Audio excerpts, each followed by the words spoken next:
नमस्कार, news room में आप सभी का स्वागत है। संसद का मानसून सत्र आज से शुरू हो गया। इसके साथ ही राष्ट्रपति चुनाव के लिए मतदान शुरू हो गया है। लोकसभा और राज्यसभा के सांसद संसद भवन परिसर में और देश भर के विधायक अपने राज्य की विधानसभा परिसर में बनाए गए मतदान केंद्रों में मतदान कर रहे हैं। प्रधानमंत्री नरेंद्र मोदी, गृह मंत्री अमित शाह और कई केंद्रीय मंत्रियों, भाजपा अध्यक्ष जेपी नड्डा तथा सांसदों ने दिल्ली में संसद भवन में मतदान किया। तो राज्यों में उत्तर प्रदेश के मुख्यमंत्री योगी आदित्यनाथ, ओडिशा के मुख्यमंत्री नवीन पटनायक, गुजरात के मुख्यमंत्री भूपेंद्र पटेल, आंध्र प्रदेश के मुख्यमंत्री वाईएसआर जगनमोहन रेड्डी, राजस्थान के मुख्यमंत्री अशोक गहलोत, दिल्ली के उप मुख्यमंत्री मनीष सिसोदिया आदि ने मतदान किया। संसद भवन परिसर में सांसद पंक्तियों में लगकर मतदान के लिए अपनी बारी का इंतजार करते नजर आए। इस बीच संसद भवन परिसर पहुंचे प्रधानमंत्री नरेंद्र मोदी ने सभी राजनीतिक दलों के सदस्यों से संसद का सर्वाधिक उपयोग करने का अनुरोध किया और कहा कि वे खुले मन से विभिन्न विषयों पर चर्चा और वाद विवाद करें तथा जरूरत पड़े तो आलोचना भी करें, ताकि नीति और निर्णयों में बहुत ही सकारात्मक योगदान मिल सके। ये सत्र मौसम से तो जुड़ा हुआ है। अब दिल्ली में भी वर्षा अपना दस्तक देना प्रारंभ किया है, लेकिन फिर भी न बाहर की गर्मी कम हो रही है और पता नहीं अंदर भी गर्मी कम होगी कि नहीं होगी। ये कालखंड एक प्रकार से बहुत महत्वपूर्ण है। ये आज़ादी के अमृत महोत्सव का कालखंड है। 15 अगस्त का विशेष महत्व है और आने वाले 25 साल के लिए देश जब शताब्दी मनाएगा तो हमारी 25 साल की यात्रा कैसी रहे, हम कितनी तेज गति से चले, कितनी नई ऊंचाइयों को पार करें, इसके संकल्प लेने का एक कालखंड है।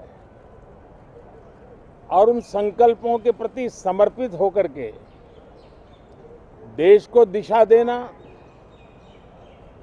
सदन देश का नेतृत्व करे, सदन के सभी माननीय सदस्य राष्ट्र में नई ऊर्जा भरने के लिए निमित्त बने, उस अर्थ में ये सत्र भी बहुत महत्वपूर्ण है। ये सत्र इसलिए भी महत्वपूर्ण है कि इसी समय राष्ट्रपति पद और उपराष्ट्रपति पद के चुनाव हो रहे हैं। आज मतदान भी हो रहा है और इसी कालखंड में देश को नए राष्ट्रपति, नए उपराष्ट्रपति, उनका मार्गदर्शन प्रारंभ होगा। हम हमेशा सदन को संवाद का एक सक्षम माध्यम मानते हैं, तीर्थ क्षेत्र मानते हैं, जहां खुले मन से संवाद हो, जरूरत पड़े तो वाद विवाद हो, आलोचना भी हो,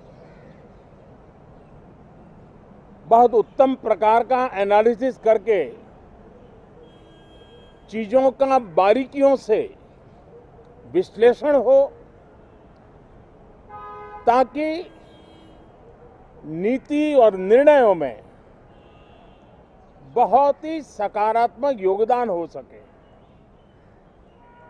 मैं सभी आदरणीय सांसदों से यही आग्रह करूंगा कि गहन चिंतन, गहन चर्चा, उत्तम चर्चा और सदन को हम जितना ज्यादा प्रोडक्टिव बना सके,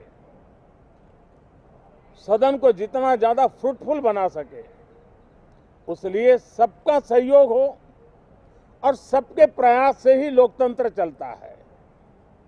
सबके प्रयास से ही सदन चलता है, सबके प्रयास से ही सदन उत्तम निर्णय करता है। और इसलिए सदन की गरिमा बढ़ाने के लिए भी हम सब अपने कर्तव्यों का निर्वाह करते हुए इस सत्र का राष्ट्रहित में सर्वाधिक उपयोग करें और हर पल याद रखें कि आजादी के लिए जिन्होंने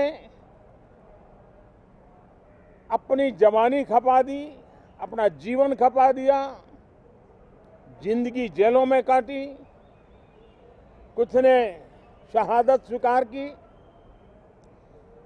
उनके सपनों को ध्यान में रखते हुए और जब 15 अगस्त सामने है तब सदन का सर्वाधिक सकारात्मक उपयोग हो, यही मेरी सबसे प्रार्थना है। उधर राष्ट्रपति चुनाव में आंकड़ों पर नजर डालें तो एनडीए उम्मीदवार द्रौपदी मुर्मू की जीत तय है। उन्होंने एक दिन पहले एनडीए गठबंधन के घटक दलों के सांसदों के साथ बातचीत में कहा कि देश के शीर्ष संवैधानिक पद के वास्ते उनके नामांकन पर आदिवासी और महिलाएं उत्साहित और प्रसन्न हैं।